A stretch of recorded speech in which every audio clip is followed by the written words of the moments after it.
أتوقع أن الهلال أعطى ميسي درس لن ينساه طول حياته، والدرس هذا جاء بدون ترتيب الهلال وبدون تنظيمه. جاء ميسي من أمريكا الجنوبية إلى الرياض عشان الهلال يدبه ويعلمه أن الهلال غني عنه وعن أطلق اللاعبين. الهلاليين يقولون حنا اللي نعز فريقنا، ما نحتاجك يا ميسي ولا نحتاج لاعبين سوبر ستار أو ليفل 1 في العالم. يا مرحب بكم في ردة فعل. والله القلوب مشتاقة لرجعة الدوري من جديد. الهلال اليوم أمتعنا وقدم مباراة والأروع من كده في عز غياب 14 لاعب عن الفريق، منهم خالد كولوبالي وبونو وسالم وكذا لاعب والبليهي وكذا لاعب غايبين عن النادي، ولكن الهلال بمن حضر. يلا بينا نشوف رد فعل الجمهور كان عامله ازاي. متنسناش باللايك والشير والاشتراك في القناه. الهلال السعودي يفاوضك وسوى المستحيل عشان تجي وترفض، بس اتوقع الحين انك عرفت الهلال. الهلاليين يقولون ترى فريقنا ما اكتمل بدون دوليين، بدون سلمان الفرج وهو موجود على المدرج، بدون لاعبين كثير منهم ناس ادبوك في كاس العالم، وبعد ما ادبوك خدت كاس العالم. توقع الهلال عطى ميسي والعالم كله واطلق اللاعبين درس ما ينسونه. انا محايد صحيح، ولكني اغار على انديه وطني. ميسي رفض الهلال والهلال ادبه، واتوقع اليوم بشهاده الجميع المحللين والنقاد الفنيين لولا اخطاء بسيطه دفاعيه كان مباراه منتهيه من الشوط الاول وبنتيجه تاريخيه تليق فيك وفي رفضك الهلال. ألف مبروك جمهور الهلال. ميسي مو بميسي نمشي ونجلد. يا ناس وش خليتوا يا ناس؟ يا هلال وش خليتوا تفوزون على ميسي؟ ميسي افضل لاعب في العالم 8 مرات تفوزون عليه. هذا الهلال لازم ترضى بالامر الواقع. لازم. ليه متى ايش فيكم يا الهلال؟ مو اللي زي يقهر اللي يقهرني جعفري يقطع من ميسي كوره. طبيعي جدا. وش جعفري ما قطع كيكه بعيد ميلاده يقطع من ميسي كوره. ليه يا شيكم انتم؟ انا بكلم تركي آل الشيخ ابو ناصر الله يعزك تكفى. شو لنا صرنا في الفريق؟ خذها لاوروبا ودي اوروبا. ما تبونا معكم في الدوري؟ ما نبيه لا حول. ليش؟ كيف شلون ناقصين 12 لاعب يحسنوهم وهذا لعبهم اجي دورهم كاملين، ايش بيسوون؟ مشكلتنا بس في الحارس يا اخي. انا بفهم هذاك هو حارس وصدق ولا استهباله؟ اي والله حارس هذا. بالله هذا حارسكم. طيب. هو لابس 4 فناير ولا ذا جسمه؟ هو جسمه كبير كذا والله حسب لابس بجايم من البرد. وش ذا الجسم ذا مربع؟ ايش فيك انت؟ هو حارس كرة يد اظن هذا صح؟ حارس كرة يد؟ ليه هذا الهلال وش الحارس المربع؟ صادق والله العظيم. ما ينفع دول خدود كبار. وش نبي شيء؟ وش تبي؟ ليه متى يا هلال فكونا تكفون بطولة ودية تلعبون من جد. ليه متى تخلون هذا يفرح؟ ليه متى؟ يا اخي خرجني. فكني انت والهلال. خلاص بيجي بكره يفوز علينا هذا الفريق الامريكي. ليه؟ مو فايز عليك.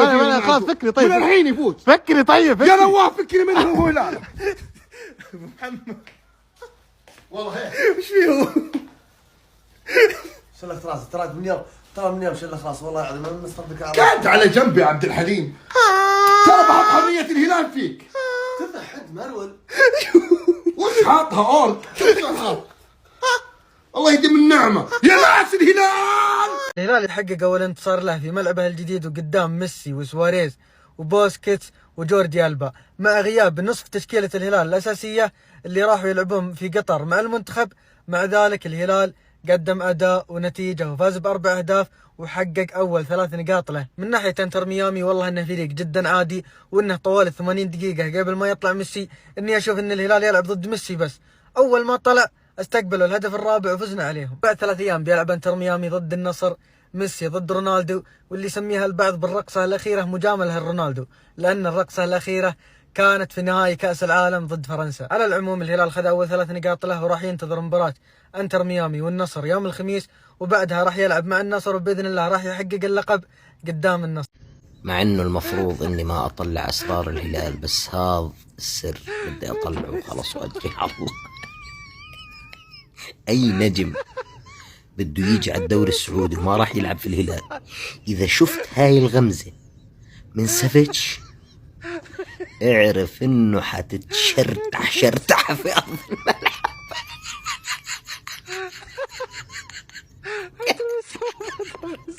والله العظيم هذا الجنرال ما هو مخلي حدا يجرح. ميسي وين؟ لا ما توصل. احتراما للتاريخ وكاتب التاريخ ما نقدر نقول الا هارد لك العم العالم ميسي. هذا الهلال يا ابو تياغو يعني والله يسامحك على الورطة اللي انت رايح لها. يعني تبون تعرفون ان النادي بدون ميسي ما يسوى 4 ريال. طلع من هنا القموا من هنا. عموما مبروك لزعيم القارة وكبيرها الفوز في المباراة وهالتحفة المعمارية. يعني ملعب حلو، الديكوريشن حلو. ويا حلو ابو فاير، ويا حلو سفتش يا جماعة، ويا زين ميشا، ويا زين مالكم. واللهم ثبت، اللهم ثبت عبد الله الحمدان على هالمستوى. وفعليا هالمباراة يا جماعة اثبتت ان في فئة مكانها المطبخ. لايكك وشيرك واعطونا الصيفر نمزمز عليه ونسخن على ما يرجع الدوري. والسلام عليكم. يا ميسي كيف حالك؟ طيبة؟ انت ما يبغى يجي هلال؟ ها كلم انا ما يبغى يجي هلال. روح ميامي، تروح ميامي يا حبيبي مع السلامة. الله لا يردك يا حبيبي. اليوم انت يلعب مع هلال يديك 4 يا مسكين، 4 سيارة حقتك قربة. روح يا حبيبي روح العب هناك. هلال كبير الآسيا. انت ما في معلوم دماغ حقك فين انت لما ما يجي هلال؟ انت دماغ حقك نفس الوقت فين ودي انت كلم انا ما يبغى يجي. روح ميامي، يجي دهن ميامي دهن سبود الله وجهك شيل 4 دهن. موسم رياض انت دهن ترفيه حقنا. انت يا ميسي انت ترفيه حق هلال. اديك 4 يا حبيبي، شيل 4 وان شاء الله ينجاري ميامي وانت ما في نوم مزبوط. انا ليش ما اروح 4؟ ليش ما اروح هلال؟ دهن شوفوا وديني 4 سبود الله وجهك يا ميسي. رغم الظروف ورغم بعض الإصابات زعيمنا باللي حضر يعطي دروس. لو غيرنا وعنده مثل ذا الغيابات صحوا علينا صياح يصدع الرؤوس. انا ماني شمتان صراحه يعني ما بعدين وش الحركه ذي يا الله يا الله. الهلال قليل الادب يا اخوان. الهلال الرفض من ميسي، راح نادى فريق ميسي، مسخر فريق ميسي، قال خلاص روح كمل البطوله. يا هلال بيض الله وجهك. ومنا نلعب واللاعبين النخبه الفنانين اللي معنا كلهم من المنتخب ومع ذلك فزنا. يا اخي الهلال بمن حضر. هذه ما هي بطوله وديه يا اخوان، هذه تصفيه حسابات مع ميسي. ترفضنا نعلمك ليش ترفض. صراحه ما ادري اتكلم عن التنظيم، اتكلم عن الملعب، اتكلم عن الاشياء الخرافيه اللي صايره. والله ما ادري وين اتكلم يا اخوان. ملعب خرافي، ملعب اقل ما يقال عنه ابداع، تصوير خرافي، كل شيء ممتاز. اللهم لك الحمد على الملعب ذا. غير هذا كله نستفتح الملعب بهزيمه ليونيل ميسي ورفاقه يا اخوان. والله العظيم اننا قاعدين نسوي شيء كبير. بالنسبه للجحفل يحمد ربك اننا فزنا، ولا لو ما فزنا انا راح اهديك تيشيرت انتر ميامي تروح تلعب معهم، لانه مو طبيعي كل الاهداف عن طريقك انت. اللهم لك الحمد فزنا، هذا هو المهم انه فزنا. ولا والله العظيم لو شخصنها معك يعني ما ودي اتكلم. هم مبروكين يا زعماء، والله العظيم تستحقون الفوز.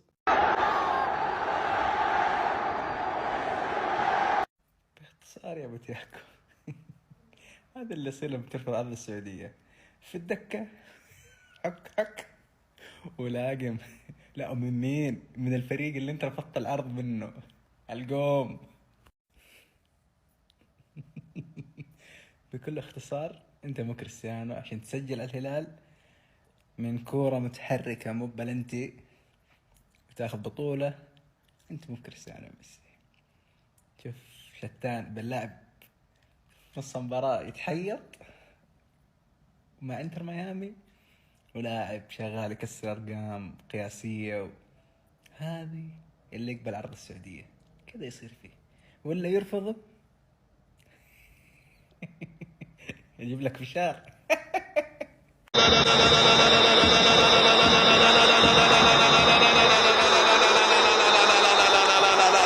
يا جدعان وربنا الهلال اسطى فريق في العالم. عارفين ليه؟ ميسي رفضنا جبناه الرياض وشخبطناه. يخرب بيت ام العظمه يا هلال. يا حلو الهلال حلوه والله. مشخبط ميسي شخبطه مش طبيعيه. ميسي وينه؟ كسرنا عينه.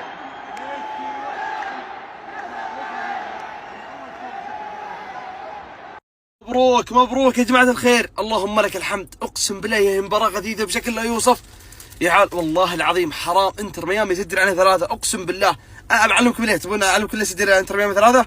اللاعب 12 عندهم، هذا اللاعب رقم 12 عندهم، هذا اخطر من ميسي اليوم، والله انه اخطر من ميسي يا عيال. سبب بلنتي، سبب هدف، وفي هدف سببه وكان اوف سايد. جنني في الملعب، توني طالع من الملعب يا جماعة الخير، طايح في الزحمة الان. الله يعزك يا هلال، الله يعزك يا هلال، الله يعزك يا هلال. اكسر قصة حزينة يا اخوان، قدمنا عرض لليونيل ميسي ورفضنا. وش سوينا؟